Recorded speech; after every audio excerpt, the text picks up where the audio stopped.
Welcome back, everybody. Thanks for joining me. This is Jay Dumont bringing you episode 2 of Let's Nerd with Pathfinder Kingmaker. In the previous episode, we made it all the way through the prologue. We've got our party of 4 here, and for some reason the map has zoomed out considerably. I don't know why. But we are about to start chapter 1. Now, I apologize in advance for the echo in the previous video. For this video, I'm using headphones, so my mic won't pick up the sound. And the video falls out of sync a bit with the audio, with my narration, but I don't know if there's much I can do about that, so I'm just gonna have to bear with me. Before we start off, let's look at our new characters. We've got the lawful neutral Valerie, who's a tower shield specialist.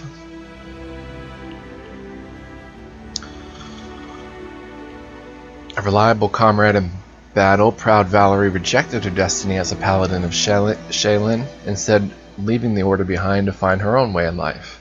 Her loyalty to our cause is only matched by her divine beauty. True, she can be a touch arrogant at times, but I always feel safe when she's around, like a rock I can cling to. So she's got a very high AC of 23, and she's going to be kind of our tank. She's got a lot of stuff. She's tough. You gain plus 3 hit points for every hit die you possess beyond 3. You gain an additional 1 hit point. So she has how many hit points?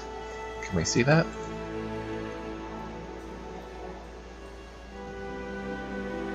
(18). So she's got a good chunk of hit points. She's got dodge, which gives her a +1 bonus to her AC. She can use exotic weapons, martial weapons, simple weapons.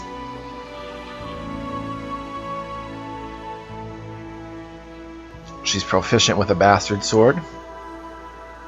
She's got her fighter proficiencies where she's proficient with all simple and martial weapons and with all armor and shields.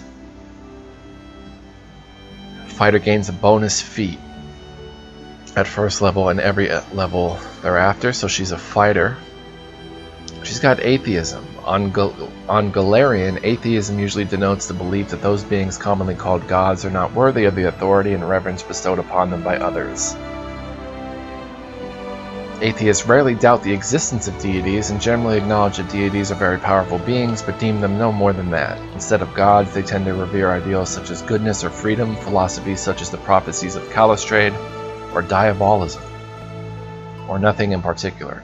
Some scholars argue that the term atheist is incorrectly applied to these people, preferring terms such as dystheists or mesotheists. Others call themselves agnostics, insisting that no mortal can say what is divine and what isn't, as the workings of the divine are fundamentally unknowable by mortals. However, such distinctions are lost on a generally religious society, and most accept the more common term.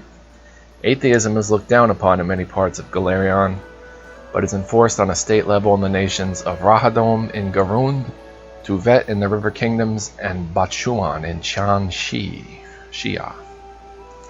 Despite their lack of faith, atheist souls are still judged by Pharasma.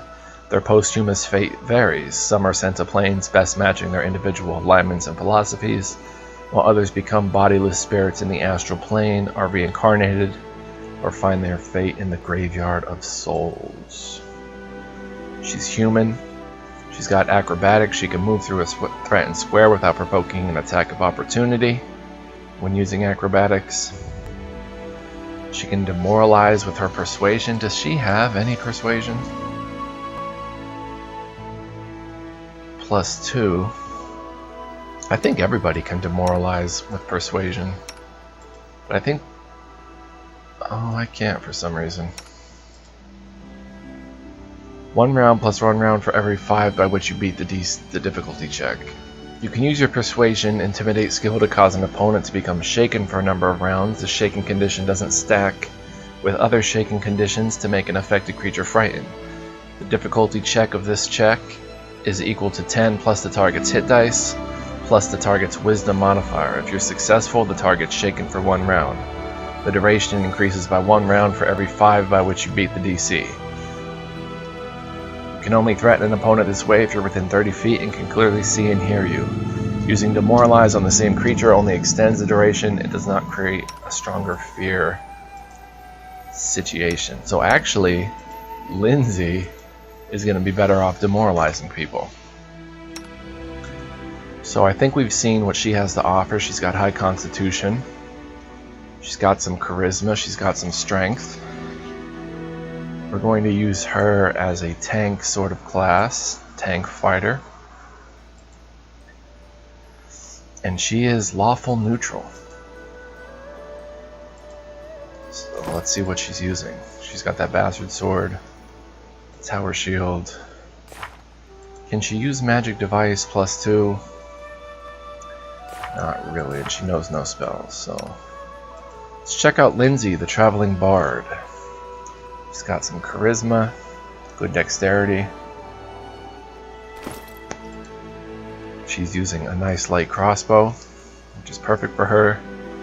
She's got the Shaylin's Embrace ring, prevents her from dying and teleports her to a safe location should she fall in battle.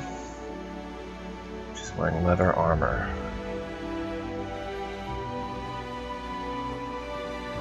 She can use a short bow, but the light bow has a better range and a better critical chance, but less critical hit damage, so let's take a look at her. The Hero's Chronicler. I'm Lindsay, the author of the book you, my dear reader, hold in your hands. I once studied at the Academy of the Arts in Pitax, but I decided that a real bard doesn't belong within the suffocating walls of some school. I instead set off to find a hero, one worthy of being praised throughout the ages. That's how I came to chronicle Asirius' journey to the Stolen Lands, and all that happened afterward.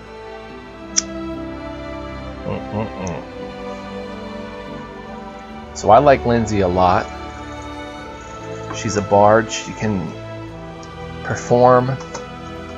We'll take a look at her abilities.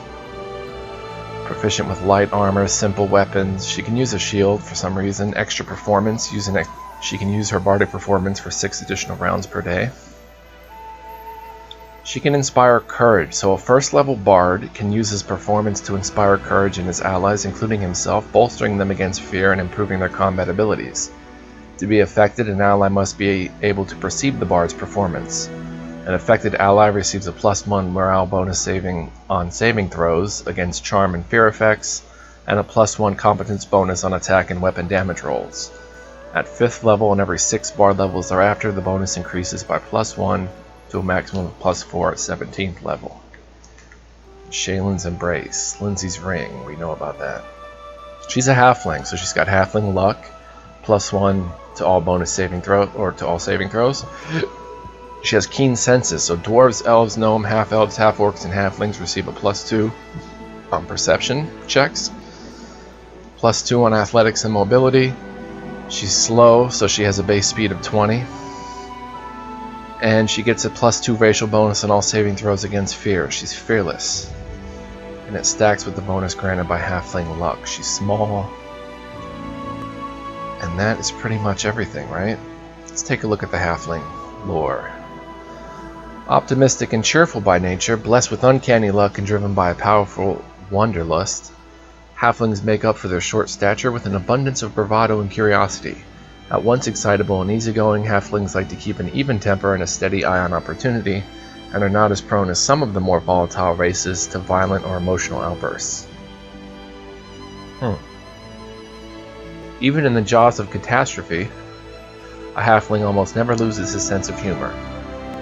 Halflings are inveterate opponents. Unable to physically defend themselves from the rigors of the world, they know when to bend with the wind and when to hide away. Yet a halfling's curiosity often overwhelms his good sense, leading to poor decisions and narrow escapes.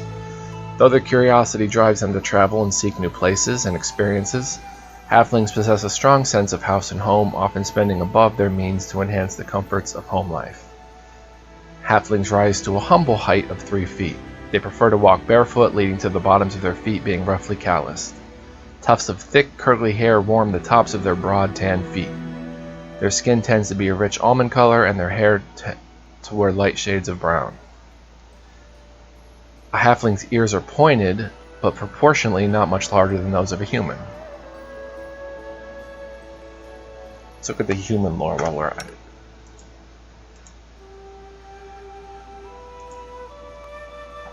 so we know what we're getting into here. Humans possess exceptional drive and a great capacity to endure and expand, and as such are currently the dominant race in the world. Their empires and nations are vast, sprawling things, and the citizens of these societies carve names for themselves with the strength of their sword arms and the power of their spells. Humanity is best characterized by its tumultuousness and diversity, and human cultures run the gamut from savage but honorable tribes to decadent, devil-worshipping noble families in the most cosmopolitan cities.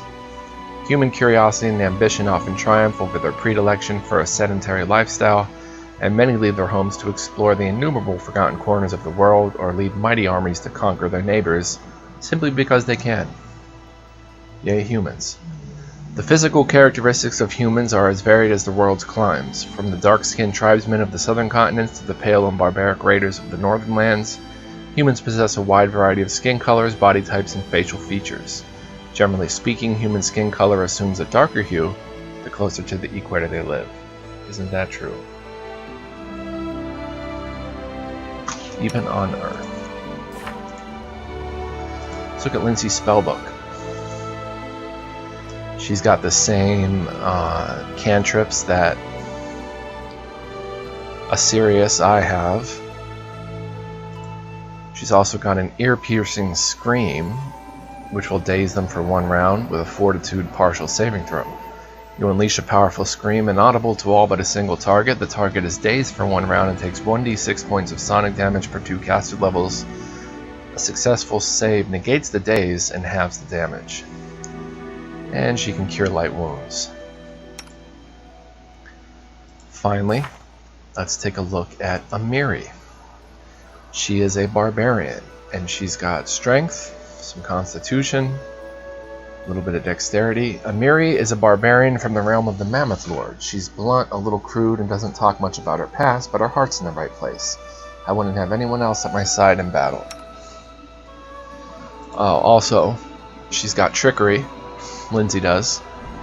Disarm traps or devices, open locks, pilfer objects from creatures, and so on. She can use magic devices. She's stealthy. She's mobile. She can persuade. She's got a lot of knowledge. Represents a character's knowledge about people, systems that make civilization run, and historical events that made societies what they are today. Your character's knowledge of the world skill enables you to create or detect forgeries, decipher writing, identify monsters, humanoids, and recall knowledge about geography, history, people, and places. Also, that's interesting. The lore nature represents a character's knowledge about the natural world. Your character's nature skill enables you to hunt, identify monsters, recall knowledge about dungeons or nature, and avoid random encounters. I did not know that. Alright, so let's check out Amiri. She can treat afflictions. Means to tend to a single disease or poison character to make a lore religion check, which she is not very good at. She's got nature lore and athletics. A character's physical ability like leaping, scaling walls, and swimming enables you to catch objects, climb obstacles, jump, and so on. She's got rage. While in a rage, a barbarian gains a +2 on melee attack rolls, melee damage rolls, thrown weapon damage rolls, and will saving throws. In addition, she takes a -2 penalty to armor class and gains 2 temporary hit points per hit die. Useful. Fast movement. A barbarian's land speed is faster than norm for her race by +10 feet. This benefit applies only when she's wearing no armor, light armor, or medium armor, and not carrying a heavy load. Apply this bonus before any modifying the barbarian's speed because of any load carried or armor worn. It stacks with any other bonuses to the barbarian's land speed. She's got simple martial exotic proficiency, shield proficiency. She's tough, light and medium armor. She's skilled. Humans gain an additional skill rank at first level and 1 additional rank wherever they gain a level. Oh, am I looking at the right one? She's also proficient with the Bastard Sword? Alright. She can't cast spells, but she's got this ginormous sword, which does a lot of damage. It's It's oversized, it's exceptionally large and deals more damage, but attacks with it suffer a penalty of -2 to attack rolls. Attacks with the weapon get a +1 enhancement on both attack and damage rolls. Amiri's favorite blade. So that's all for that. Don't know why I'm quick saving, but I'm going to. Let's head out. So wherever we go, we've got a random encounter. Someone is on the road.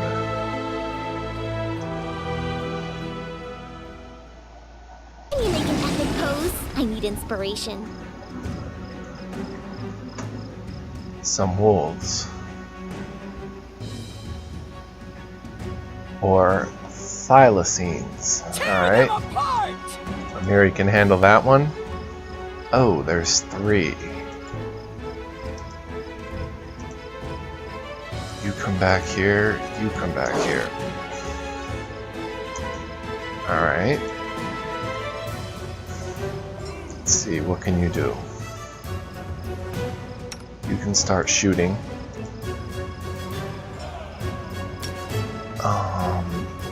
You can daze this one. And Amiri has flown into a rage already. So let's see what happens. Let's turn on the mobility. Let's go. Why are you walking up there, Sirius? Shoot him. Oh, I'm thinking I'm using the old Asirius. This is melee at their Asirius.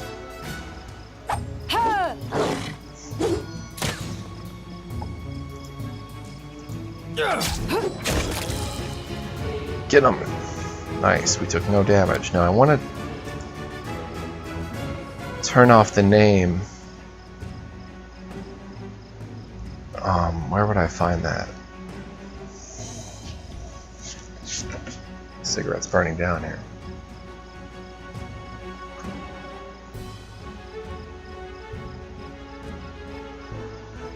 Where is it in difficulty?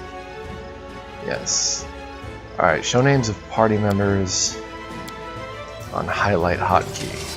Because his name is going to get in the way there.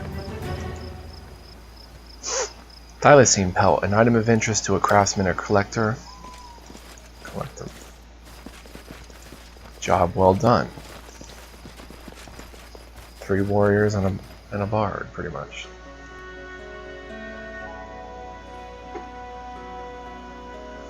I was used to my old character who was a ranged character.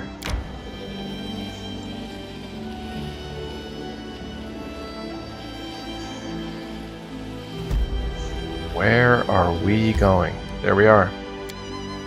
We're at Oleg's.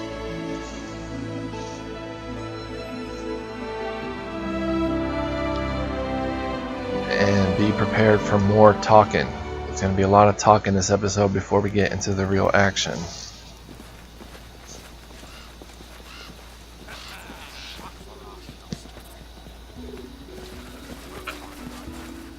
Save yourselves, fools!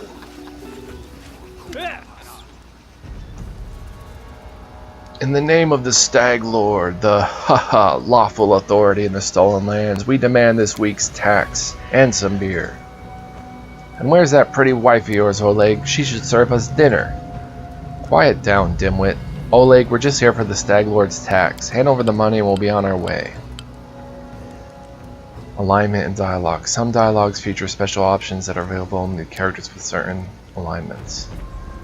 You want to drink some of my blood too? I'm sick of you. You're like locusts. Think you control everything around here just because you put up that painted rag of yours? You come here, squeeze us dry, and come a... Oleg, a large man with a rough face, stops when he notices you. Oh, you must be guests from Rostov. What's going on here? Isn't it obvious? These thugs are robbing us honest settlers. They say they're taking some tax for their leader, the Stag Lord, Oleg spits.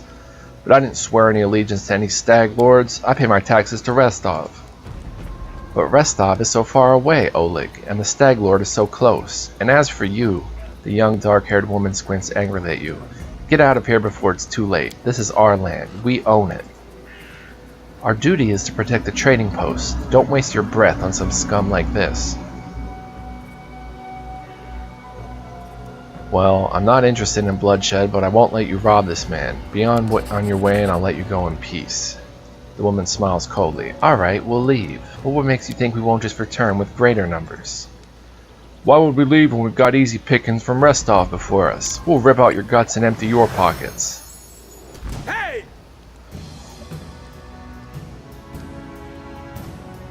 Really? Is that how it is? I have no spells. But I can turn on my archaeologist luck. Lindsay can hit the big brute with an ear-piercing scream. Mary. Let us strike as one. Whoops. This might be bad. Require healing. Learn. Yeah, this might be bad.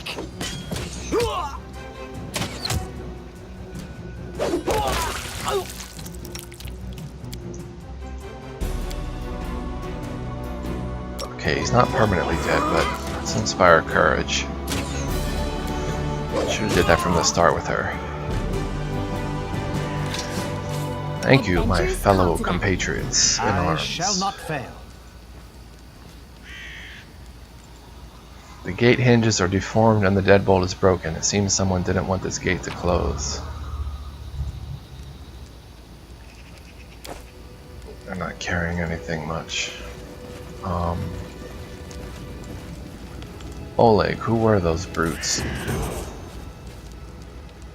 Take that, you scoundrels! Oleg shakes his fist, but now he scratches his head and stares at the ground gloomily. The girl got away, a plague on her. She's certain to complain to the Stag Lord. They came before to collect taxes, but this time they'll come to punish treason. Now what are we to do? He sighs heavily. If only I could send Svetlana somewhere safe and show those rats what's what. He notices a fair-haired woman approach. Dove, why are you here? I told you to stay hidden. It's all over, I saw it. I just needed to be sure you were alright. The woman looks at her husband tenderly, if with a hint of sorrow. Oleg mumbles something as he looks away, embarrassed. My name is Svetlana. I'm sorry your arrival to our trading post turned out so unwelcoming.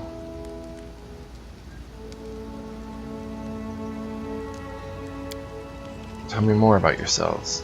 Oleg shifts uncomfortably. Surely there are more important things to discuss. Well, alright. We're just honest people who came here from Restov.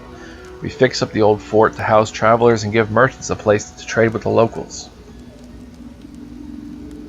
We also deal with the occasional huntsman in the area. What does any of this matter? When those bandits come back, they'll either drain us dry or just kill us.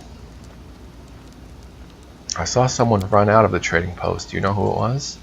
That must have been Bakken. He sells potions. He lives out in the forest like a hermit, but he comes here every day. He knows every tree and bush in the area and how they can help you. The Stag Lord's gang wants him to work for them. He lacks the courage to fight those bandits, but he won't just walk away from us. He has a good heart, even if he grumbles a lot, especially recently.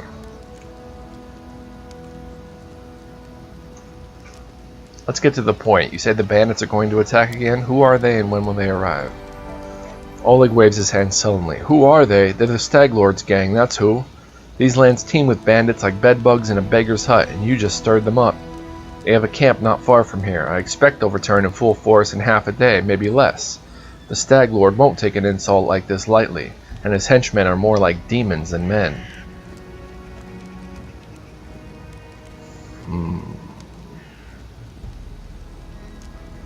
Tell me as much as you know. How many bandits are there? What do they want? What do they want? Those bloodsuckers think they own this land. They come, take what they want, and steal the better part of our money every month as a toll for their leader. They even broke our gate so we couldn't try to hide anything from them. No one knows exactly how many there are. Sometimes only 5 or 6 come. Sometimes it's a whole gang. I'd have shown them what for long ago, if not for Svetlana. They claim they were collecting taxes. Why? For the Stag Lord and his cronies, of course. That Stag Lord fancies himself a king in these parts. He may have antlers for a crown, but all the troublemakers around here are happy to follow his orders as long as they're paid. So they charge an arm and a leg as taxes, and they call their executions punishment for treason, even those who never swore allegiance to the Stag Lord. They're killed fast if they're lucky. If not, Oleg looks to Svetlana. Dove, why don't you go start supper while we finish our talk? I've no need to be protected from dark talk. I'm not some blind kitten, you know. I've seen what they do to people. Svetlana lowers her head. Most of the gang is made up of simple bandits, but there are a few monsters among the leadership, especially those close to the Stag Lord. Aux and Dovan from Nisrock come to mind. They like to make a show of their tortures and execution. My husband and I, we saw the bodies.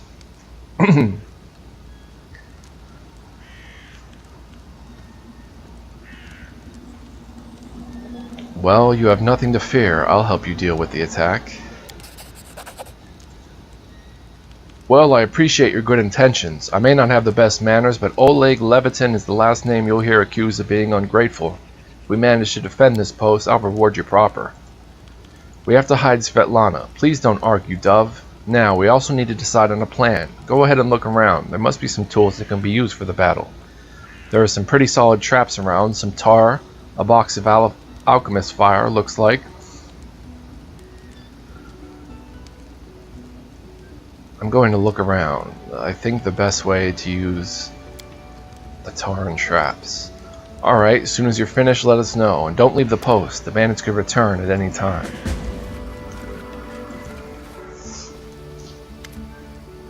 And we leveled up already. The path is clear. Alright, there's some traps in that box. Probably some potatoes. Whatever, we'll take a couple potatoes. We're going to be doing some cooking. Looks like there's oil in that drum. That's why it's lit up differently. Take a jasper. 10 gold. See, that's the weird part about this game, is that, like, you know, you can just walk up and take gold out of people's stuff and you don't get an alignment knock for it. I know there's some Neverwinter Nights modules. Cute corgi. They're all over this game. Some Neverwinter Nights modules that have alignment hits when you steal. What's this? This old well has been renovated and cleaned. It even has a new roof. What's the matter, boys? There's someone over here? Something I need to see here? Oh, is that a rat? Wow, that's a big rat. Oh, it's scurried in the bushes. So, this is notoriously kind of a difficult fight. So first things first, I guess.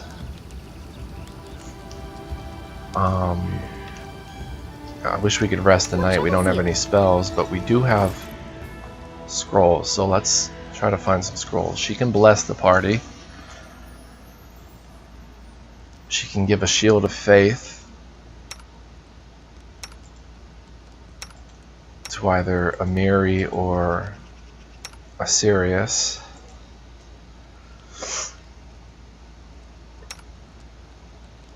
She can fling acid flasks from the back.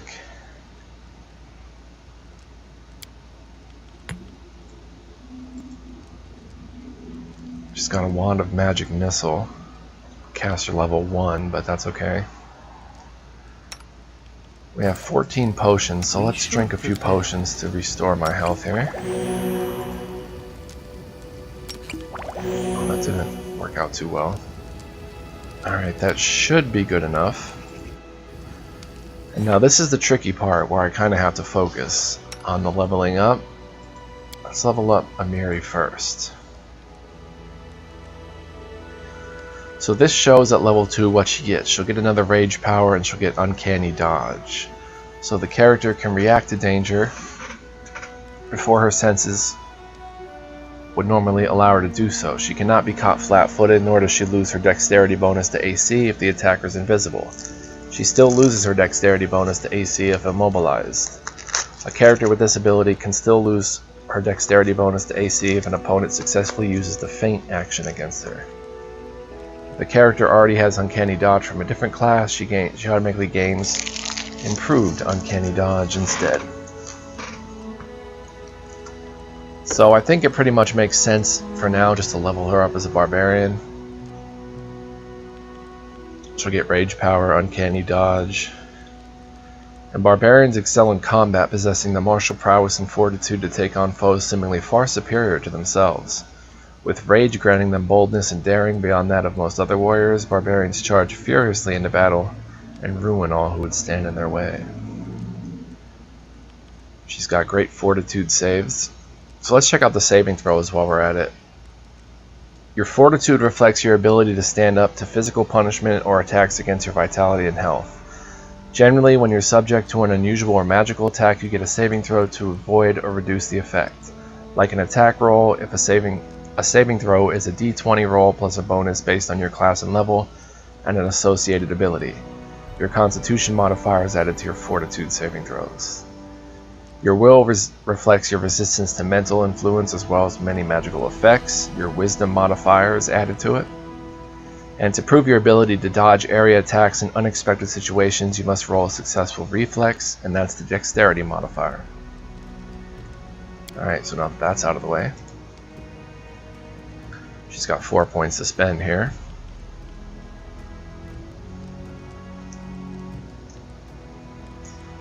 Let's see. I'll go athletics, which is a class skill. Although she's -3 in her hide armor.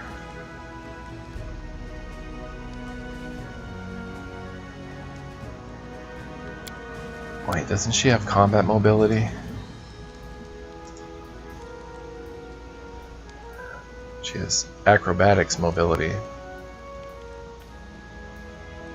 Moving this way, you move at half speed. I didn't realize that, so we'll have to not turn that on permanently.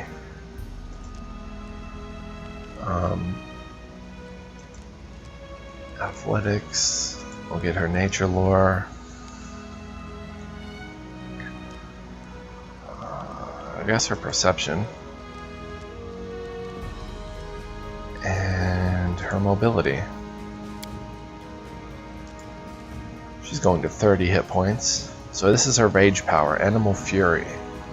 While raging, the barbarian gains a bite attack. If used as part of a full attack, the bite attack is made at the barbarian's full base attack bonus -5. If the bite hits, it deals 1d4 points of damage, assuming the barbarian is medium, 1d3 if small, plus half the barbarian's strength modifier. So 1d4 plus about 1 or 2. But made at a -5, that's not too good. A beast totem, lesser. While raging, the barbarian gains 2 claw attacks. These attacks are considered primary attacks and are made at barbarian's full base attack bonus.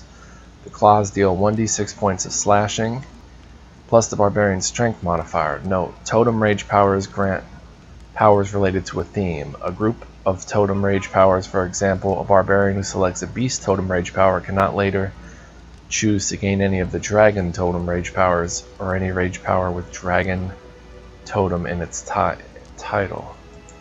Show the unavailable.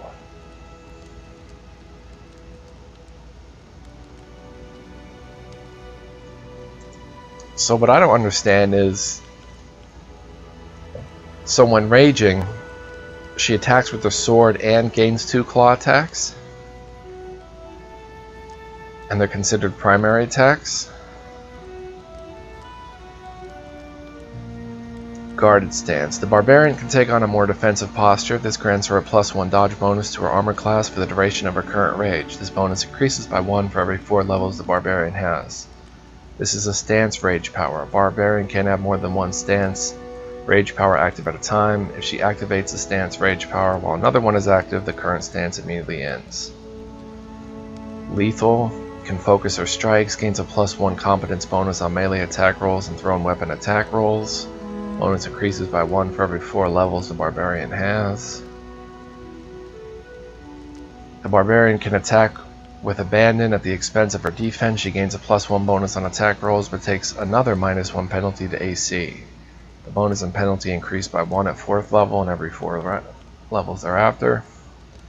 And a barbarian gains a 10-foot enhancement to her base speed. She can select this rage power up to 3 times. Its effects stack. I'm kind of thinking guarded stance. Because while she's raging, she loses 2 to AC. This would make her just lose 1.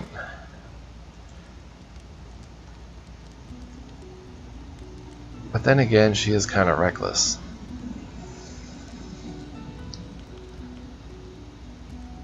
I don't know, I kind of want her to be a guarded barbarian. So she's got 30 hit points. She gets uncanny dodge anyway.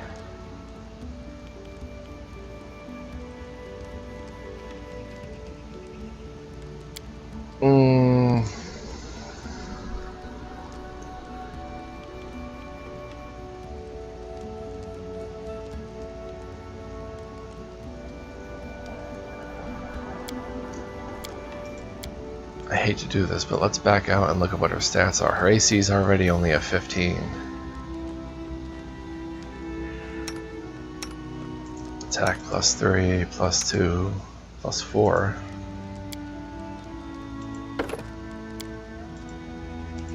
I'll just quickly do this again.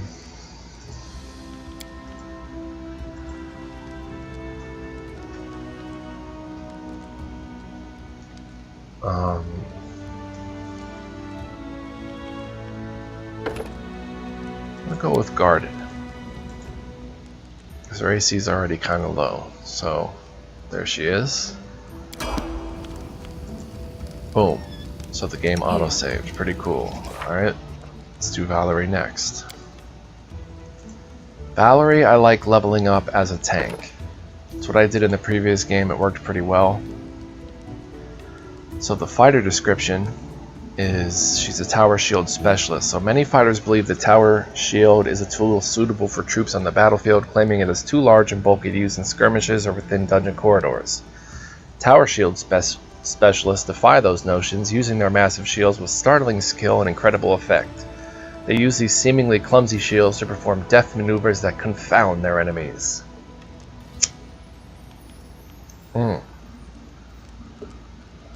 So she's going to get a bonus combat feat plus burst barrier. At second level, a tower shield specialist can use his shield to screen himself from burst spells and effects, gaining a +1 bonus on reflex saves against them while employing a tower shield. Burst spells and effects, so that's pretty cool. Bonus to the reflex is now 2. So this is where it kind of gets tricky with her, because her athletics is actually very good.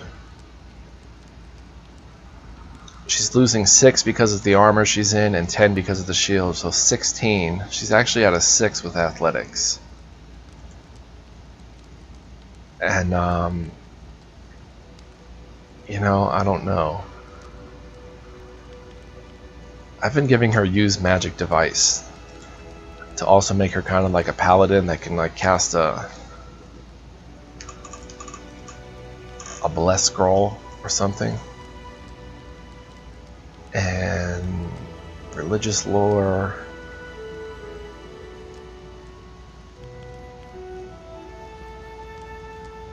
See, for athletics checks you have to take off your armor and stuff, and you usually don't get the chance to do that, so she seems like she'd have religious. Well, that's not a class skill. Nature +4. Would I get the 4 to that? Yeah, it's +3. Knowledge of the world.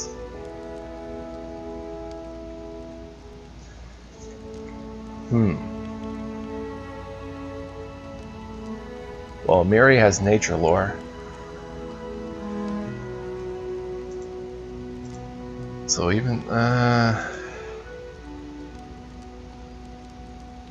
Lindsay and Asirius have worlds and arcana lore, right? Let me just go back and check here. You have to be very careful with these level ups.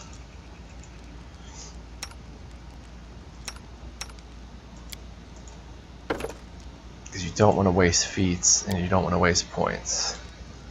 So we'll give her 2 magic device, and even though we're not getting the +4 bonus, give her some religious lore, I guess.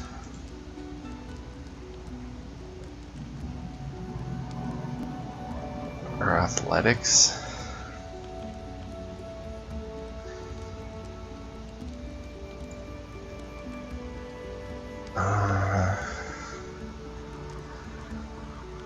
Yeah, just give her religious lore, I guess. Alright, so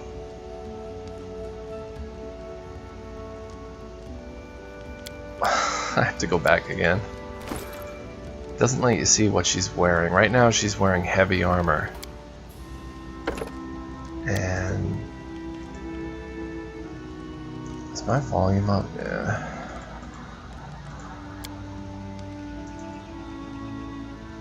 I do want to make her a defensive-minded fighter.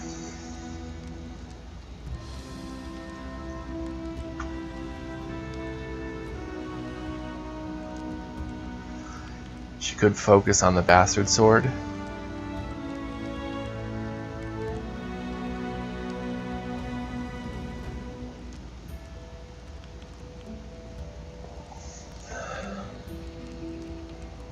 She could focus on the shield.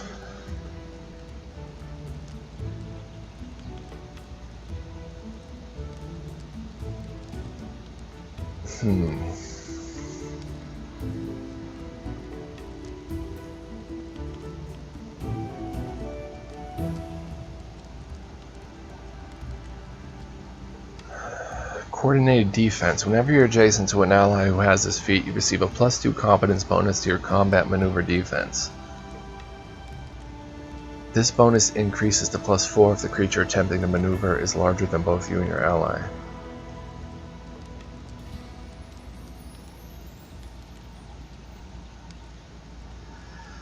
See, I'm not too sure if Amiri, well, Amiri already leveled up, so she didn't take that. I'm going to focus her on heavy armor, I think. So, your familiarity with a special type of armor increases the amount of protection you receive from it. The type of armor you select, you get an AC bonus of 1. So there she is, she's at 29 hit points. I wrote it like I saw it. I'm glad you did that. Give her a bard, so she's getting another bard talent, well versed. At second level, the bard becomes resistant to bardic performance of others and to sonic effects in general. Gains a +4 bonus on saving throws made against bardic performance, sonic, and language dependent effects. And she gets to pick a bard bonus. Alright, so trickery.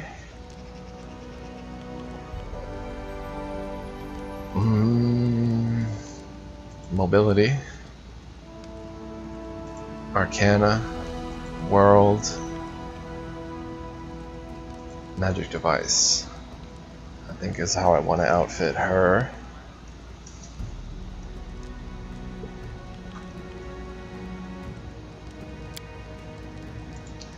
I don't think she gets stealth attack unless she takes one class of rogue. So if she does that, she'll get stealth attack, and then her stealth will be more useful. She does get a bard talent. +4 perception checks, which is not needed for her. Rogue that selects his talent gains a bonus contact. Move at full speed when using stealth skill. A rogue with this talent has a cast iron stomach or has trained herself to withstand poisons, especially ingested ones. She gains a +1 on all saves against poisons, as well as +4 bonus on saves against all spells and effects that cause the rogue to become nauseated or sickened. They're suggesting weapon focus for the light crossbow.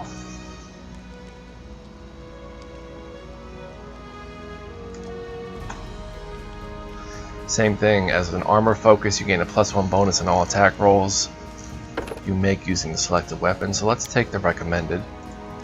Now for spells, she gets another level 1 spell.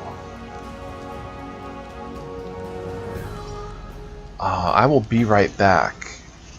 Now here's the thing.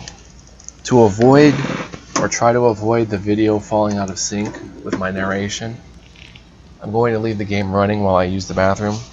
So it's a necessary evil. Be right back in like 20 seconds. Don't go anywhere.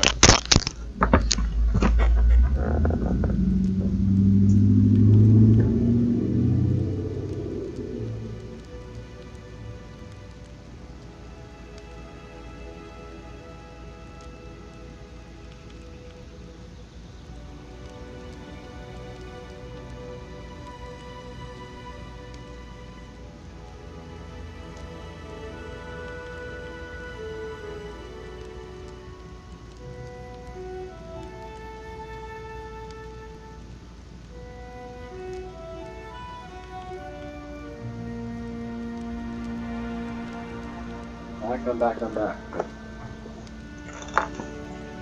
Hope you didn't exit the video. In the future when that happens, just fast forward a little bit. My headphones back on, they fell. Wonderful video so far, wonderful. Alright. So for her,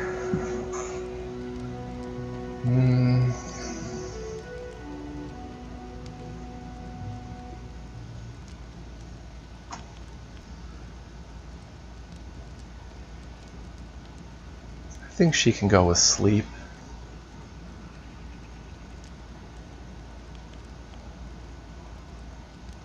Or remove fear. Instill courage in the subject, granting it a +4 morale bonus against fear effects for 10 minutes.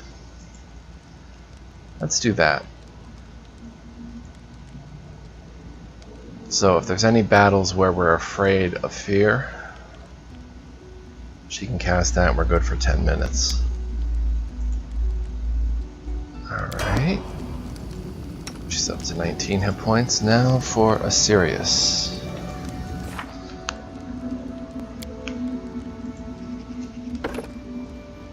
So we're going to continue being an archaeologist. He gets Clever Explorer, gains a bonus equal to half his class level on trickery and perception checks. So he's gaining a 1 bonus on those. And he also gets Uncanny Dodge, which is cool, and another Bard talent. So let's see here. He has religious lore, perception, persuasion, use magic device.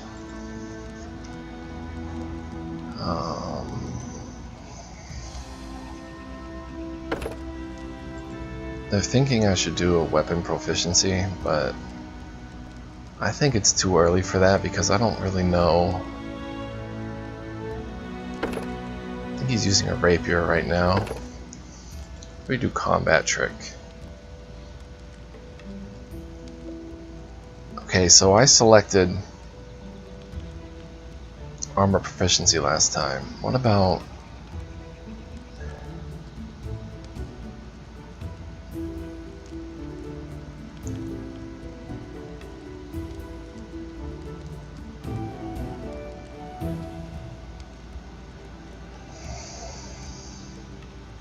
I want to eventually get arcane armor training, put him in medium armor, but reduce the armor arcane spell failure by 10%.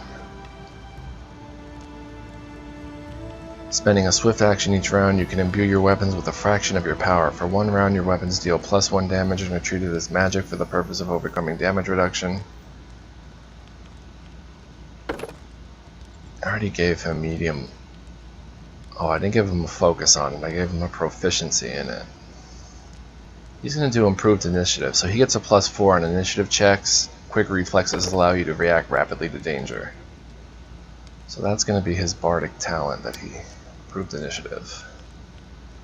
He also gets 1 spell, hypnotism, hideous laughter.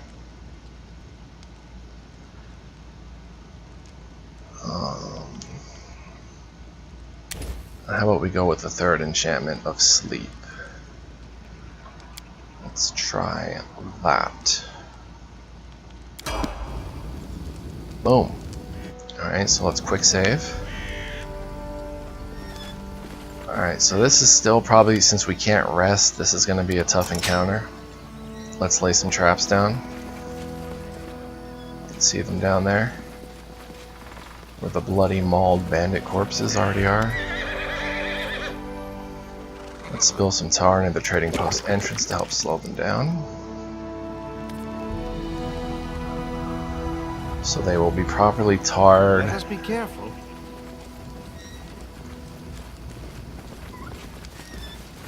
Let's get a formation going too. This formation needs work. So Valerie, we want them to focus on first.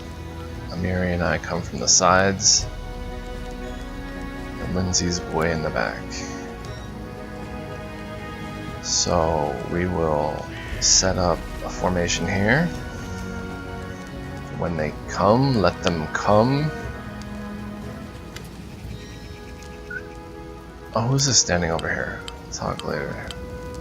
Level up, victories in combat and other advances award your characters with experience points. After gaining a certain amount of XP, the character will achieve a level up, allows them to gain a new class or increase their level one of their taken classes. Also provides other benefits such as increasing the character's total hit points. There's Bakken. A frail, disheveled old man wearing a stained and tattered robe gives you a gloomy look. I'm Bakken, local herbalist. What brings you here? Tell me about yourself. What's there to tell? I'm an herbalist. Make potions and sell them. Gather herbs, roots, berries. Bakken sighs. I live in the forest, live off the land. Since leaving Restov for these parts, I ended up a merchant here at Oleg and Svetlana's post. They let me out in kindness. They let me in out of kindness. Help me with things. They bring me water or firewood when it's cold and the occasional barrel of honey. They're good people. We could use your help fighting the bandits. Where's this coming from? You want an old man like me to fight? Here, take this potion. Consider that my help in your fight. Cure light wounds. The bandits here bother you as much as Svetlana and Oleg, maybe more. Help us get rid of them for good. Oh, we succeeded. Bakken scratches his head, then hums to himself and puffs his chest out. Well, alright. I'll show those troublemakers. They'll learn better than to chase an old man around. Someone might even write up some verses about me. Maybe even heroic ones. Lindsay gives you a worried glance and turns to Bakken. Please be careful. Go ahead and help, but leave the heroics to us, you hear? We'll talk later. Alright, I want to check out his goods. Don't know what good trading will serve if those bloodsuckers come back and take everything, but alright, have a look. Alright, we can sell a few things here that are sellable.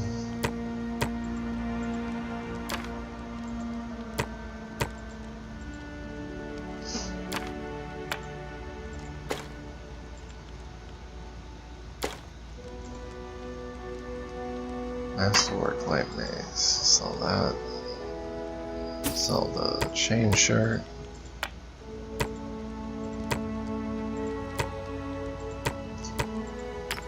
Man, we've got quite a bit to sell here.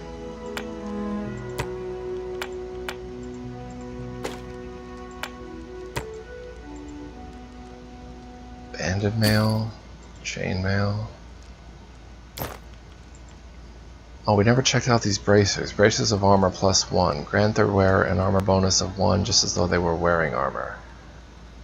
Like most bonuses, an armor bonus is not stacked with armor bonuses from different sources, such as bonuses from wearing armor or from mage armor spell. We'll hang on to the pelts for now. And what do you have, good sir? First of all, let's deal. Well, let's see, what am I using? A rapier. Do you have a masterwork rapier? You do for 400. What does masterwork really mean? Finely crafted version of a normal weapon, wielding it provides a +1 enhancement bonus on attack rolls. Oh. I'll probably grab that then. And then she's using a masterwork bastard sword. Masterwork light crossbow? By any chance? He has one. Does 1 to 8 damage.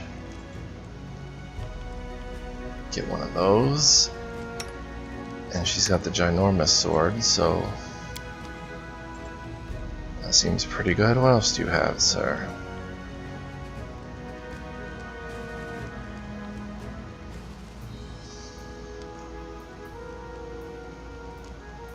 Studded leather, which is light armor, but it's worse than what I'm wearing, right? I'm already in a medium armor, so I have a 25 arcane failure rate. I'm already on the losing end of that.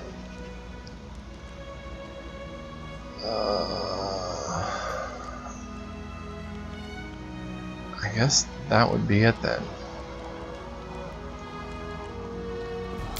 Let's deal. We still have 285 left. Can Can I buy anything from Buckin? The path is clear. Alright, let's set up shop here. I'm gonna quick save and hope this goes well. Back to the possible attack. Prepared for the attack. Get in your positions and wait. Fear not, I'll stand between you and this scum. You're under my protection. Amiri flexes her shoulders. Finally a fight. Was bored with all that talking. Well, these aren't the heroics I was hoping to write about, but I guess even the greatest heroes had to start somewhere. I see you're not easily cowed. I beg you, be careful, and please don't let Oleg do anything too risky. Svetlana, go hide inside. We're going to meet our guests. May have to do this one a couple times.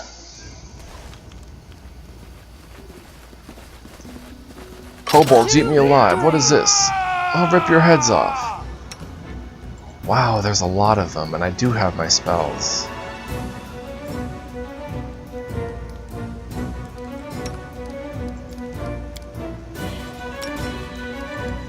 Lindsay, bless us.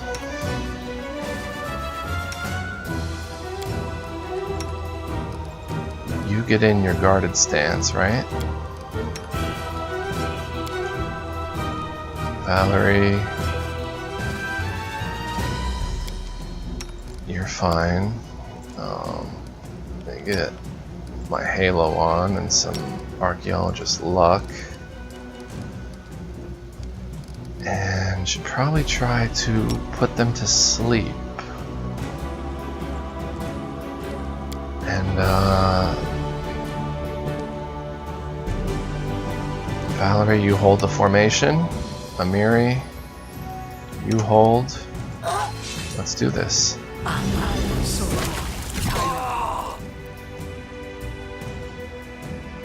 Alright, so did anyone fall asleep? Lindsay's check failed, so we're just gonna inspire courage.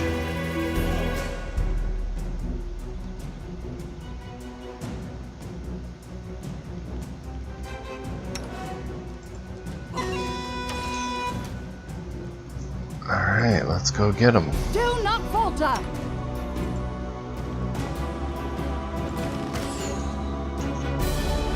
They go Mary, down! run up there and rage. And we're gonna get this one.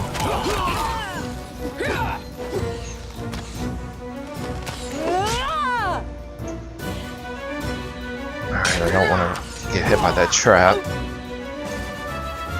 But I do want to charge. An archer. No, don't get in the tar. No! Survive. I always survive. No! Get him, Valerie. Serves you right. No, it doesn't. Get him, Valerie. Come on, you have a +1 roll. He's dead. That's just a regular bandit. We can do this. One try.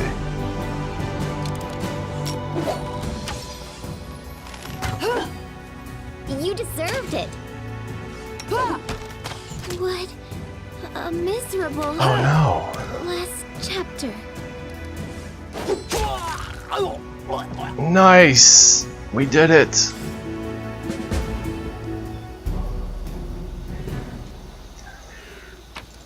Wow, that was not expected. I kind of got Habs Biden. Oh. I kind of got a little excited when we were killing them so easily that I rushed ahead and I didn't think to stop and work my way around the tar or get out of position over here so where they'd have to go through the tar. Well done, team. Well done. Definitely quick save after that. Now we have to get some rest. I don't want to step on those traps. I don't know if we can even trigger them. Let's find out. No. Those are bandit-only traps. Bakken, good job with the alchemist fire, bro. We sure showed them what's a what. We sure did, Bakken. We sure did. Oleg is breathing heavily, but he shakes his fist in the air menacingly. You rats got what you deserve. Now they'll know better than to treat honest people like cattle. And our Bakken here taught them a thing or two as well. You convince the old alchemist Bakken to help you in your struggle against the bandit. I need a new mouse. It's double clicking. Now, my lord, head on up to the guest rooms on the 2nd floor. You deserve some rest after such a battle. I need to clean things up. And this is for your efforts. Now don't offend me by trying to turn it down, just take it. An honest fight deserves an honest reward. If there were more common practice in the world, I think life would be so much better. Can I look at your wares? We'll talk tomorrow. I still need to clean this mess. Getting rid of all this blood will take forever. Alright.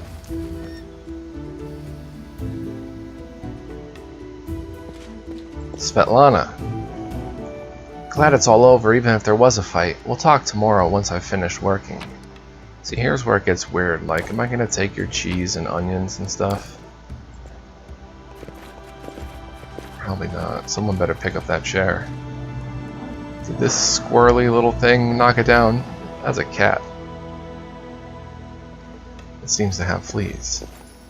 What's that? Oh, what is that? 253 gold coins. That's what that is. Good job, Amiri. I wonder if anyone plays that zoomed in. Maybe I'll try this. Oh my. Scroll of Bane. Caster level 1. Fills your enemies with fear and doubt. Each affected creature takes -1 penalty on attack rolls and -1 on saving throws against fear. And it counters and dispels bless. A golden trinket. 60 gold statuette, 40 gold pyrite brooch, some silver spoons, another cat. I'll go ahead. Don't run, kitty. I mean you no harm. Guide for travelers, we'll take a peek at that.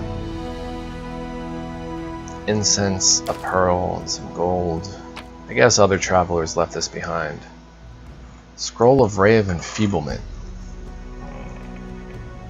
A coruscating ray springs from your hand. You must succeed on a ranged touch attack to strike a target. The subject takes a penalty to strength equal to 1d6 + 1 per 2 caster levels maximum. So this is caster level 1, so it's just 1d6 + 1. The subject's strength score cannot drop below 1. A successful fortitude save reduces this penalty by half. This penalty does not stack with itself. Apply the highest penalty instead. A ring, a disc, and a potion of vanish. The touched creature becomes invisible for a short time. If a check is required, an invisible creature has a +20 bonus on its stealth checks. The spell ends if the subjects attack any creatures. Alright, so let's make a little bit sense of this here. We have a signed scroll of Raise Dead. You restore life to a deceased party member. A raised creature has a number of hit points equal to its current HD. Raise Dead removes the death's door condition. We'll get to that in time. Remove blindness. Oh, and I forgot she had the Wand of Magic Missile. Level 1, but it's got 9 charges. She failed her check on this. Doesn't say what the difficulty check is on that. She failed the Bless. She can use that without a check. Within close range. I want to get him like combat casting, to where he can do it in melee and not take an attack of opportunity. Because when I was walking him away to walk around a trap, he took an attack of opportunity and got hit pretty good.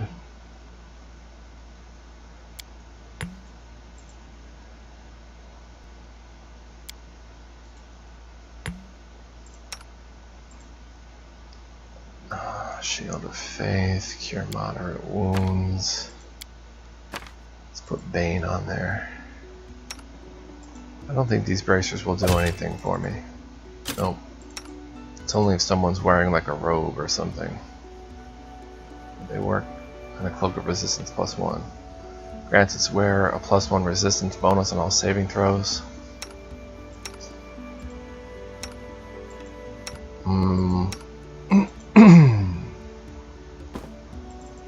Give that to our guy here. Sirius. needs all the help he can get. Potion of bark skin. He should have that instead of cure moderate wounds. And that's pretty much it. She's got potions. Got a moderate wound. She's got 2 HP. So let's spend the night here after our rousing success. You wake up from a nasty dream that tortured you almost all night long. In it you saw a wall of unnaturally thick fog that surrounded you, slowly moving closer and closer. A quick look out the window and you find out the fog was not a figment of your imagination, not a dream. And then... Hear me. Please hear me. Can you hear me? Please. The half-transparent outline of a beautiful nymph appears before you. Even in his ghostly form, it's clear she's exhausted. Her shoulders are slouched and her large blue eyes burn within her pale face. Her voice is barely more than a whisper as she reaches towards you. It seems that only you can see or hear the nymph. Who are you? Who am I? Just a tear shed by the land itself. The bitter sigh of nature. I am a nymph, the guardian of this area. The defeated guardian. Call me the guardian of the bloom, if you wish.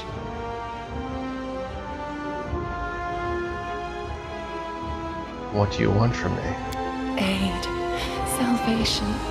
We have a common enemy, and long have I searched for someone who can defeat him. The one you call the Stag Lord. As a storm strikes ruthlessly with gusts and lightning, the Stag Lord wreaks havoc with the swords of his servants. And not just in the world of people. The land also suffers from the evil he brings. My forests and my flowers suffocate in this fog. Soon, even I will vanish, as the last ray of light fades at dusk. The Stag Lord is responsible for the fog? Yes. It hides his fortress as well as his dark deeds. But while responsible, he did not create this affliction. It is the work of a powerful druid who has betrayed even himself. I know not why the powers did not leave this renegade, but even I was unable to defeat him. How can I help you? This fog, it enshrouds, entangles, suffocates. If only I could learn how it was created. But my powers wane. I have barely the strength to call out to you. All I know for certain is that somewhere in this forest lies an old house, and it echoes with the remnants of a strange power. The Stag Lord and his druid were there. The fog hides this place from me, but I can point you to the bandits' camp near the Thornford. Make them tell you where this place is. Go there and listen to the echo, catch the whispers, search for anything that can tell you how the fog was created. Once the fog clears, nature will breathe again, and you will be able to easily find your way to the fortress of our mutual enemy.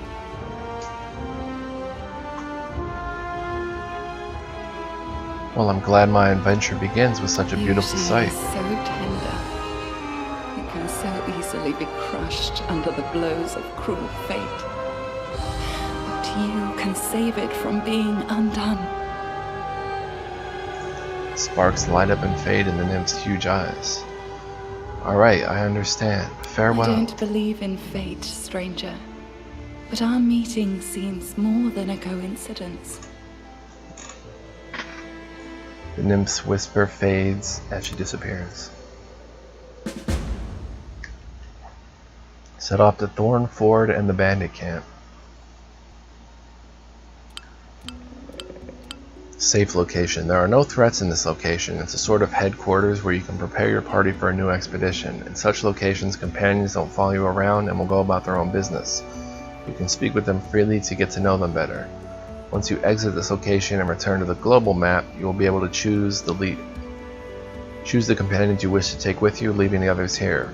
Whenever you meet a new companion but don't want to include them in your party right away, that companion will travel to this location on their own.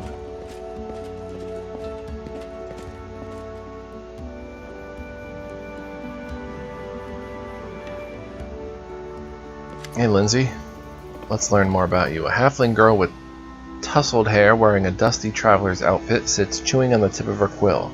Just a moment, how should I put this? Oh, I know. She scribbles something quickly in a notebook scrawled with verse, raises her eyes and gives you a bright smile. Oh, hi. Tell me about yourself, Lindsay. What do you want to know? Where are you from? I'm from all over, haha. I was actually born in Gaut, in such a tiny village that it's not even on the maps. If it weren't for my teacher, I'd still be living there, milking goats, weeding turnips, swilling homebrew, having babies, and using my books only as kindling. So Gault is a nation of freethinkers and radicals renowned for brilliant poets, artists, and philosophers whose ideas shape the politics of the whole of Avestan. Gault was once a vassal nation of Cheliax. After the death of Eredin and the rise of House Thrun in Cheliax, the people of Gault decided to throw off their foreign rulers along with their own nobles who had colluded with them. The executions did not end the bloodshed, and within 5 years the severed heads of the ministers of the first government rolled down the steps of the guillotine. In the 40 years since, over a dozen governments have ruled Gault, rising and falling like the waves of a stormy sea. Who is your teacher? He's a true saint. He was once an important person in the capital at the Church of Shaylin, but he got in trouble with the authorities and went on a self-imposed exile to the tiniest, most god-forsaken, priestless village he could find, the one where I was born. Shaylin's also known as the Eternal Rose, the Eternal Maiden, and the Incorruptible, is the goddess of art, beauty, love, and music, and the half-sister of Zon Kuthon. Shaylin focuses just as much attention on internal beauty as external. As aspects of her role of goddess of beauty, Shaylin also promotes the creation of art and the composing and performance of music. Clerics of Shaylin frequently are artists themselves. As the goddess of love, Shaylin encourages the proliferation of that feeling in all its forms. She's not the goddess of sexuality, lust, or fertility, and makes a very clear distinction between love and sexuality, although she does not in any way discourage erotic love. The few paladins who worship her practice courtly love.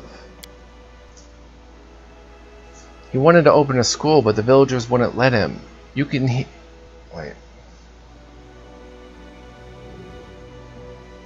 heal us all you like, but no putting ideas into our children's heads. It'll only distract them from their work. But he did teach me on the sly. He taught me how to read, how to write, and he gave me books, poems, legends. He was the one who told me about the Archknights of Avestan. And when I told him I was going on a journey, he gave me a magic ring so that Shaylin would protect me from harm. Avestan is a continent on the world of Galarian, one of the most heavily settled areas on the planet. Avestan possesses as many varied cultures and environments as any other continent in the world, and an ancient history stretching back tens of thousands of years. Brevoy, the River Kingdoms, Numeria, and the Stolen Lands are all situated on Avestan. So that's the continent we're on. I haven't seen him since I ran away from home. I hope he's alright. I ask Shaylin every day to grant him a long life, and new students. Archknights of Avestan? Who are they? Oh, you haven't heard of them? How can you be a hero without knowing one of the most epic stories in the history of stories? No, I won't spoil anything. You should just read about them yourself, every single chapter. Their adventures are what gave me the idea of going on a heroic quest and writing about it to begin with. And now look at me, here I am, on a heroic quest. Apologize for the terrible voice acting, but... How'd you become a bard? When I realized there was nothing for me at home besides more radish patches, I decided to run away. A traveling book peddler, Tessie the Quill, happened across our village. Well, I stuck to her like a bird and wouldn't let go until she agreed to take me on as an apprentice. Together we traveled everywhere, to Brevoy and Taldor and even Ustalab. And then I found out about the Academy of Grand Arts in Pidax, and I thought, well, I love reading stories, so I can surely learn to write them too. I enrolled on my first try, and they even gave me a scholarship. Then they expelled me, but that's okay. They'd already taught me all the important stuff, and now with Shaylin's help, I can manage on my own.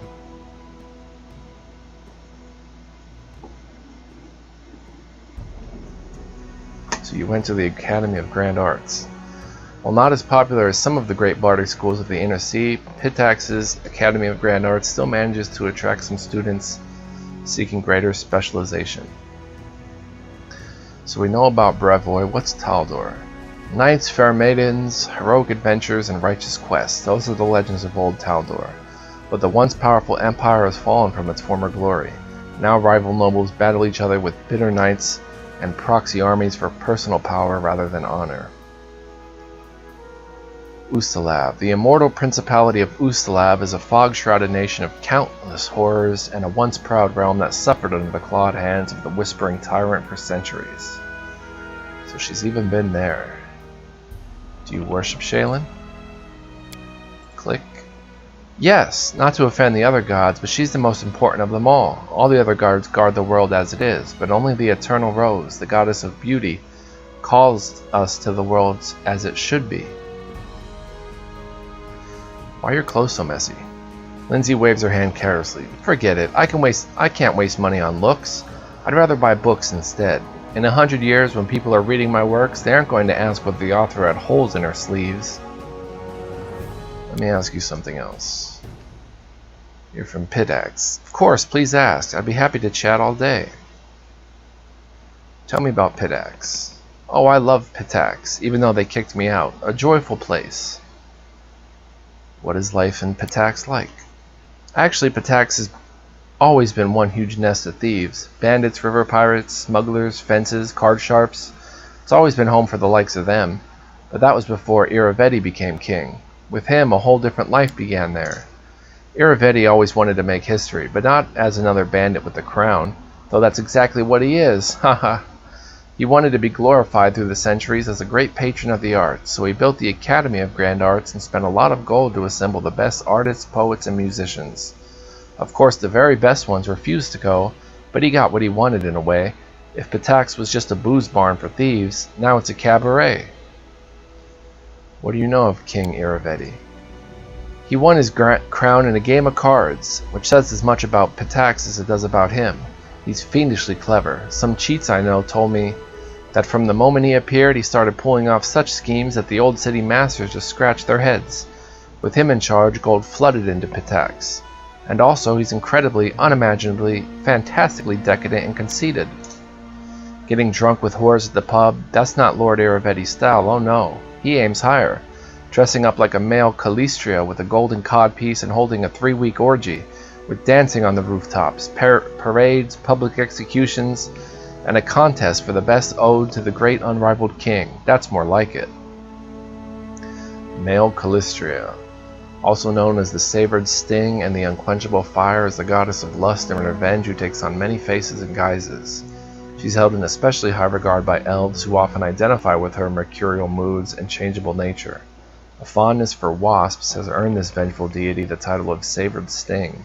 Such creatures live on after harming their enemies, a trait Calistria's followers hope to emulate when pursuing their goals. He also likes singing, and he orders his guards to make the citizens gather for his shows. May Shaylin have mercy on his listeners. Tell me about the academy you studied at.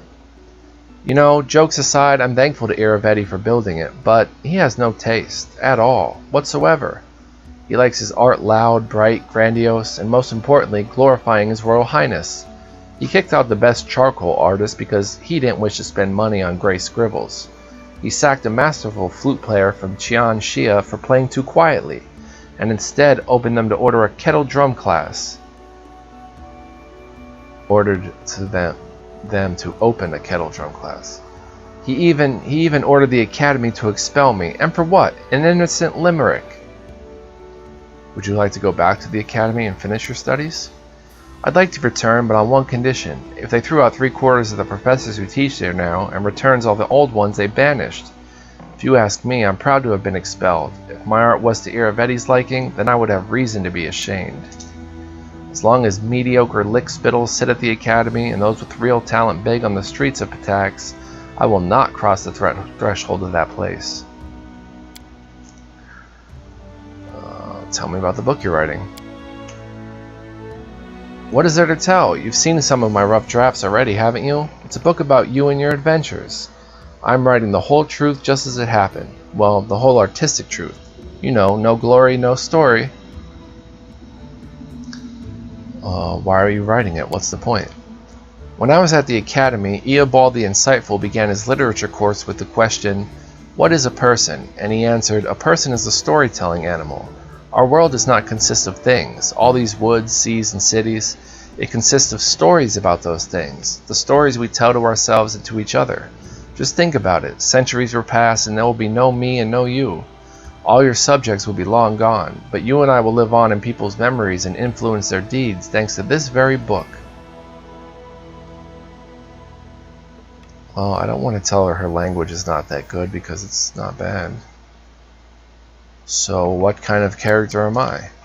Truth be told, I was a little afraid of meeting a real hero. In books they're all protectors of the weak and poor, but what about in real life? But you ease all my fears with 2 shakes of a tail. You're a true hero, just like in the legends. My new fear is that in 100 years my readers will say that people like you never existed, but I'm writing the truth. You are like a force of nature, wild and unpredictable. You're full of surprises. I doubt I could make up a protagonist like you, even if I tried very hard. How do you feel about me reading your work in progress? Well, these are only drafts, but of course you're welcome to read them. Just keep in mind that even if you don't like what I write about, I won't change a single letter, so don't even ask. Of course, it's a book about you, but it's my book, understood? The small writer's eyes glow rebelliously.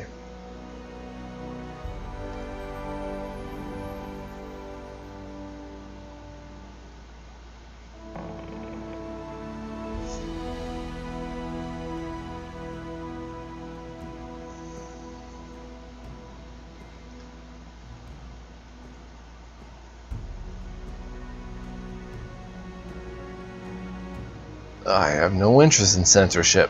Any stories about me are as welcome as long as they're interesting.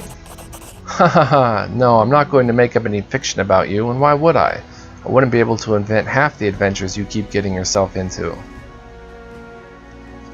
Let's keep out something else. So that was a chaotic neutral action. Tilting my alignment. Tell me about your friendship with Tessie the Quill. What's there to say? The books woke my urge to travel, but it was only thanks to Tessie that I managed to really get out of my village. At first Tessie tried in vain to get rid of me, but later when I told her I was staying in Pidax, she shed a tear. I wonder where she is now. What's the deal with that ring you always wear on your finger? Ah, this? Lindsay holds her arm out for you to get a clear view of the ring. It was a gift to me from my first teacher. It's magical, imbued by the powers of Shaylin, no less. When I get myself in trouble, it transports me to a safe spot. So, please don't be angry with me if I suddenly disappear from a fight. I'll wait for you here, promise. I have to go. Just don't leave without me. Of course, I could just write whatever you tell me, but if I wanted to stay cooped up in a dusty room, I'd still be sleeping through lectures at the academy. Whew, let me catch my breath a little bit. Svetlana. Good day. I hope you're feeling alright after that battle. I can't thank you enough for what you've done. I definitely don't want to waste your time, but if you have a moment, I have a request. What did you want to ask me? Svetlana lowers her head. This is a very personal request, and maybe not important enough for your time. I'll completely understand if you say no. But the first time the Stag Lord's thugs came here demanding money, they also took my wedding ring. Just tore it off my hand. It's just a trinket really, but it meant so much to me. I remember every moment of the day Oleg came to me, that ring in hand, to ask if I'd marry him. I was standing in a fancy dress on the stairs of my father's home, fearing that I'd misheard something, or that I'd say something stupid and everyone around would laugh. Svetlana interrupts herself, shaking her head gently. If you happen to find my ring among the bandits' possessions, please bring it back to me. It's easy to recognize. My name is engraved inside the band. Svetlana drops her eyes, lowering her voice. There is one more thing. Among the bandits there's a dark-haired woman who wields dual axes. She's not bad in a fight. In fact, she can be extremely dangerous and cruel. But please, I beg you, show her mercy if you have the chance. Well, I'd be happy to help, Svetlana. Svetlana nods. I'm so grateful for your help. Tell me about yourself. How did you and your husband find the courage to establish a trading post in the Stolen Lands? It was Oleg's idea, though I supported him in it.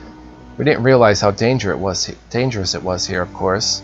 In Rostov, everyone respects the sword lords, and everyone's accustomed to relying on them.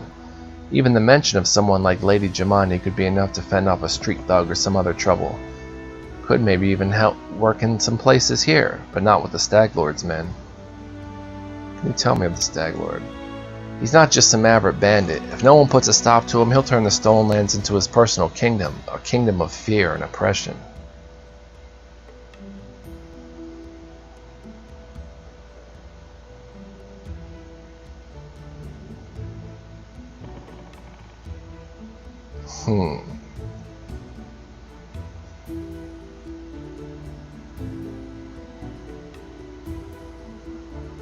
Well, I like adventures, but I definitely prefer the ones that involve stopping villains and helping people.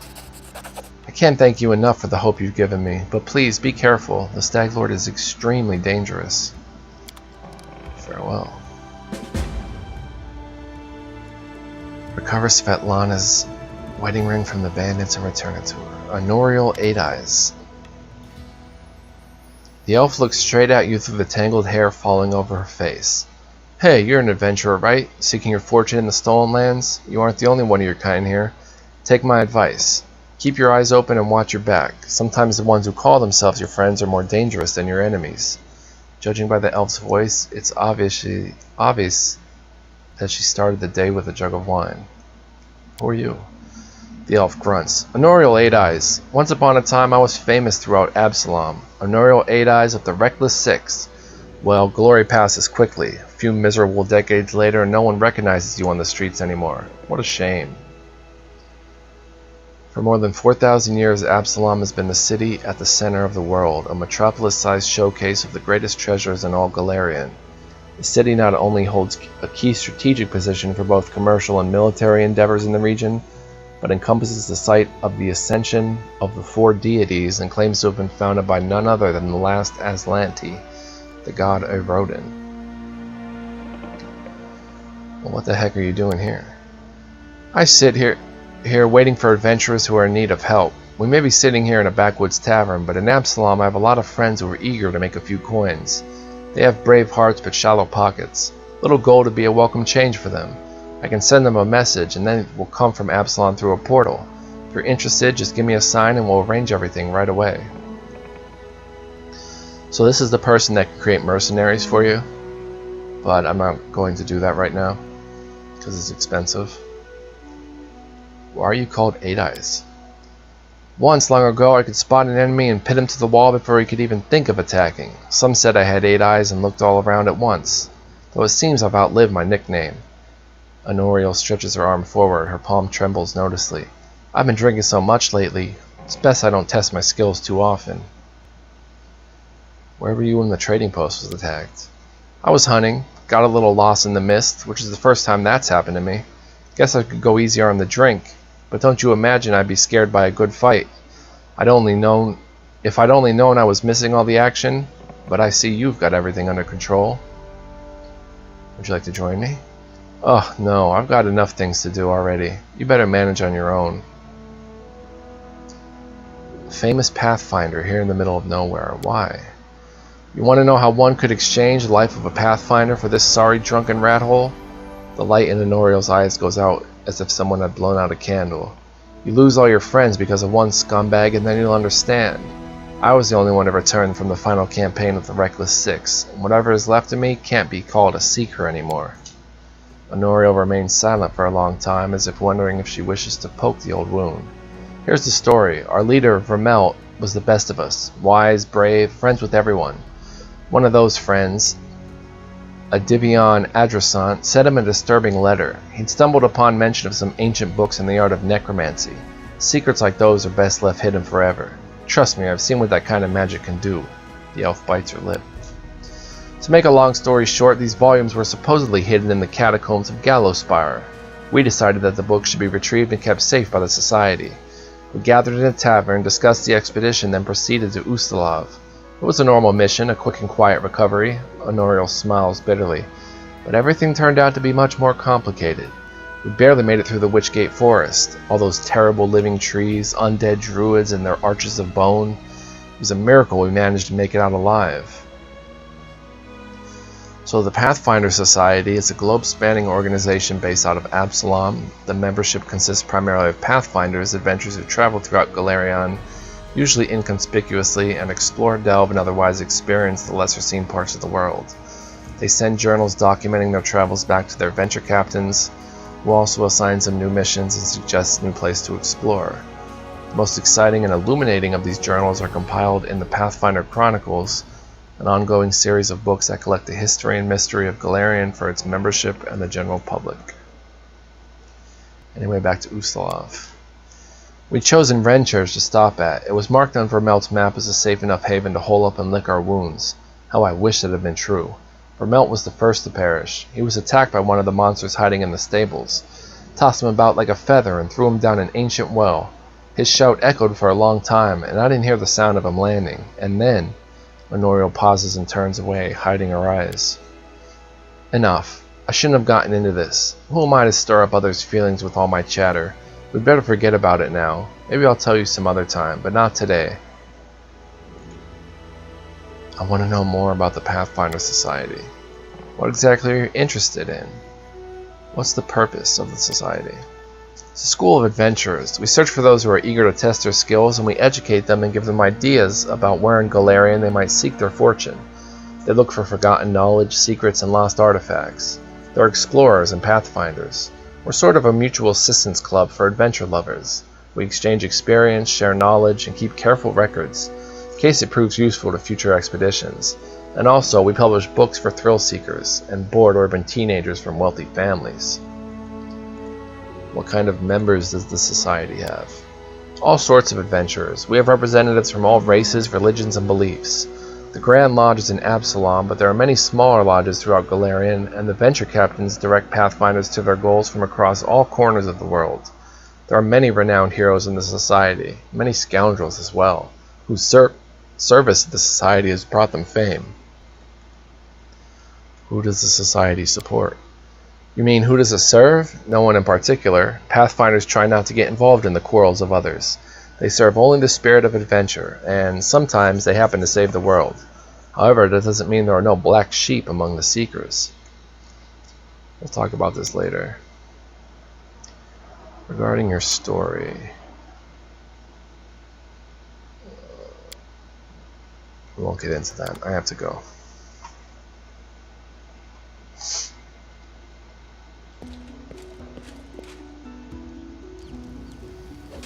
A little hard to play that zoomed in. Oleg, how goes it? Greetings! Oleg seems to be in a good mood and greets you warmly. You certainly ruffled those villains' feathers. Well, anyway, new day, new troubles. Have you seen the fog? Never seen anything like it before. The road to Restov's looked like someone spilled milk and it just hung in the air. I couldn't see anything through that soup, not even with a torch. Feels like witchcraft to me. I'd bet the Stag Lord's involved somehow. Rumors say he deals with all kinds of bad magic. So tell me about yourself. Why open a trading post in such a dangerous place? I just dislike the noise, Oleg answers reluctantly. I'm from Restov. Cities are complicated. Lots of people, and each with their place on the shelf. Bow before this one, fear this other. Don't do business with a third, but be sure to be extra nice to the fourth. And villages are a little better. Everyone likes to stick their noses into each other's business. I just wanted a place where I could be my own master, so I ended up here. I need to take care of the Stag Lord. Do you know of anything that could help me find him? It's quite a task you've set yourself on. The Stag Lord has a fortress somewhere in the area, but only a few chosen from the most trusted of his rabble are ever invited. The location of the fortress is a heavily guarded secret, and with this fog hanging around, I'd imagine it to be even harder to find. Suppose you could try to follow the trail of those bandits who attacked the post before. They came from the southwest, from the side of the Thorn River. The fortress might be there, or at least some large camp of theirs where you can find information. The Thorn River meanders through the northern part of the Narrow Marches. Slow, fetid, and teeming with life, the muddy waters flow sluggishly through flooded lands and dense thickets. The locals dare not drink from the Thorn River, not just because of the filth or the stench. Ravenous beasts lurk in the murky depths, lying in wait and ready at any time to pull their prey from solid ground down to the bottom of the river. We have to go there. What else can you tell me about the Stag Lord? Not much. Not like I've sat down and shared a cup of wine with the man, you know. But I think he arrived in the Stolen Lands less than a year ago from what I've heard. But as soon as he got here, he took over everything. I wrote to Restov, tried to warn them that the Stag Lord wasn't some typical gang leader, but they didn't listen. The rumors about him are horrible. He'll kill a person if they so much disagree with him. He never reveals his face. Those who have seen him up close say the same thing. Ugly scars cover every inch of his skin not covered by his clothes. The Stag Lord's past is a mystery. He just arrived one day. He was immediately a power to be reckoned with. I guess the most surprising thing about him is that he has as many followers who admire him as he has minions who obey him out of fear. He's got some inner strength in him, or maybe an inner madness. There are many who seem to follow him because of that madness, like it was some kind of virtue. Speak another time. Farewell.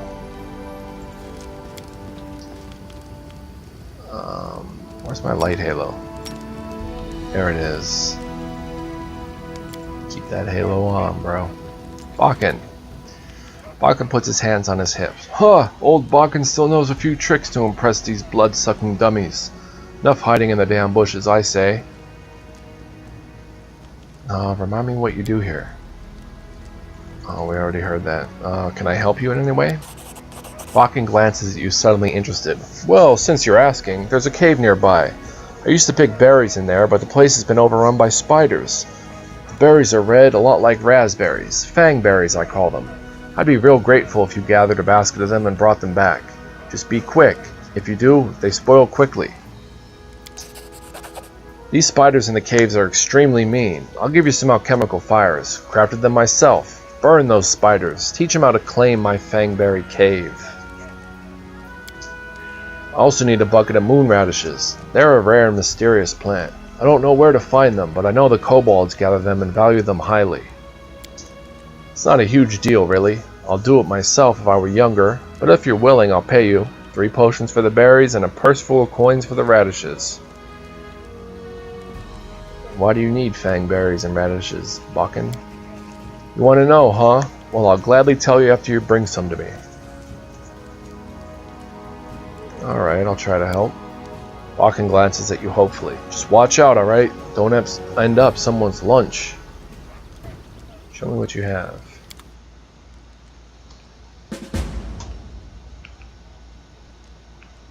Alright, so I got a few things to sell myself.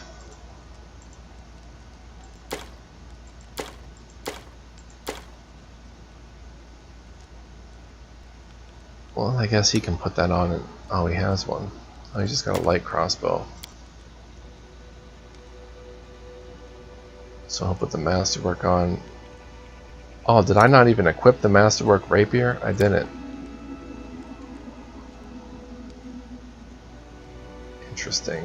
Braces of armor. Let's sell them. Golden statue. Incense. Pearl. Pyrite brooch. Silver spoons. We'll hang on to the pelts for a craftsman or collector. These are torches, by the way. We'll hang on to those. Guide for Travelers, Hunters, and Explorers of the River Kingdom, Volume 5, Monsters and Beasts, The Will-O-Wisp. An amusing glowing ball which looks harmless and doesn't arouse any natural suspicion, pretends to be a guiding light in the marshes, but leads travelers to certain death. The agonizing fear of their victims is this monster's nourishing dinner. If you manage to resist their tricks, make sure you have some electrical protection. The monster electrocutes any visitors it fails to lure into terror. Werewolves prefer to hunt in groups and attack lone travelers. It's entirely possible that a Varisian camp or troop could turn into a pack of bloodthirsty lycanthropes under cover of darkness. Ordinary weapons stand little chance against them, but a silver great blade greatly increases your chances of survival. Primals. Powerful creatures of the primal realm occasionally visit this world for amusement. Best to stay out of a primal's way. Don't fight it, it's extremely dangerous. But if a light to that stake, resort to cold steel. Keep that in mind. Alright, so we've got 1400.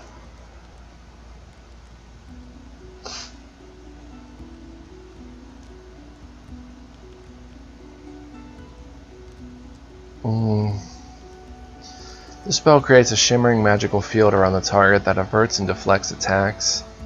The spell grants a subject a +2 deflection bonus to AC. The additional +1 to the bonus for every 6 levels.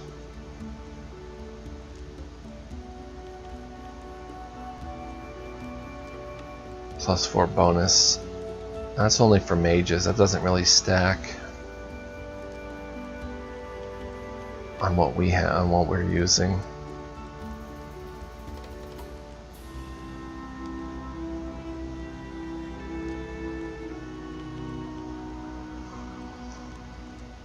Wand of Snowball, 50 charges, but it's a difficulty class 11. That's going to be a little tricky to cast. But you could definitely stagger some people with that, especially like archers and mages. I'm going to hold off on that though.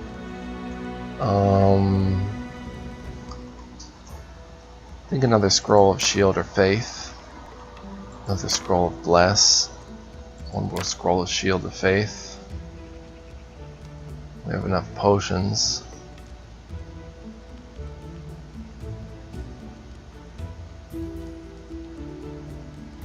Maybe another Potion of Barkskin. Barkskin toughens a creature's skin. The effect grants a +2 enhancement bonus to the creature's existing natural armor bonus. This enhancement bonus increases by 1 for every 3 caster levels. This is caster level 3, all above the 3rd.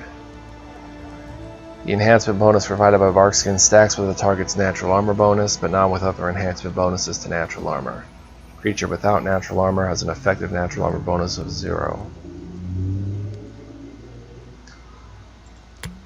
Buy another one of those. Blur. Subject outline appears blurred, shifting, and wavering. The distortion grants the subject concealment, 20% mischance. That's a pretty good mischance, but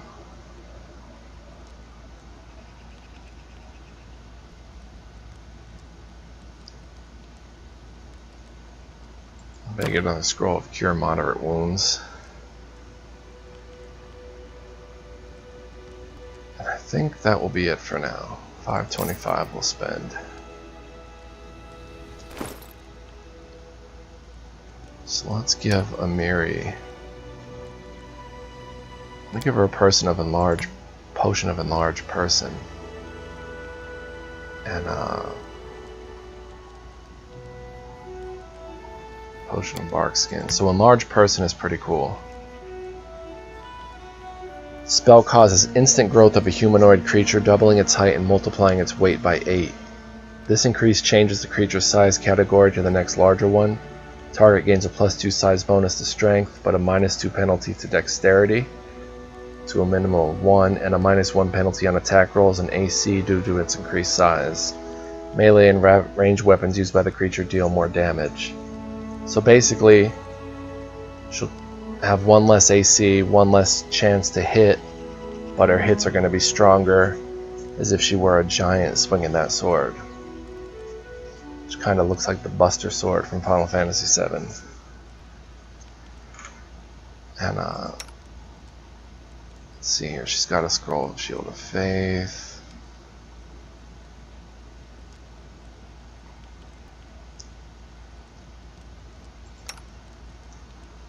I want her to use use Magic Device +4. She's not going to be able to really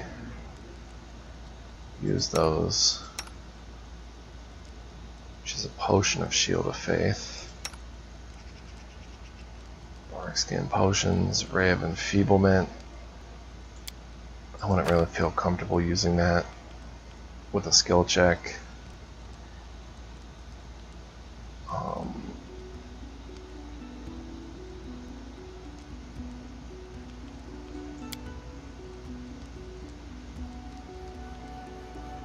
use cure moderate wounds. Pretty good. Oh, let's put that masterwork rapier on. So we ran through those bandits without the masterwork rapier. Did I give her her... I didn't even give her her masterwork light crossbow. What was I thinking?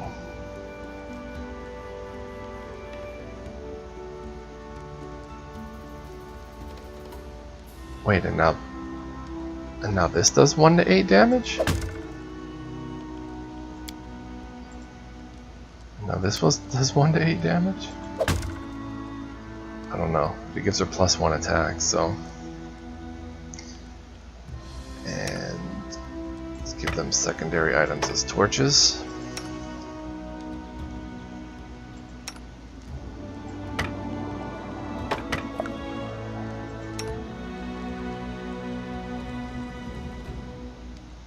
Alright, so those could be sold to Bakken.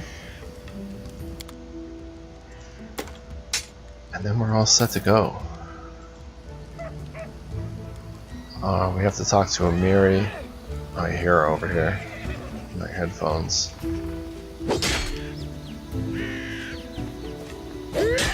Alright, so I'm going to save right here and call this episode 2. In the next episode, we'll talk to Amiri and Valerie. And then we'll set out for the Thorn River Ford and the Bandits Camp.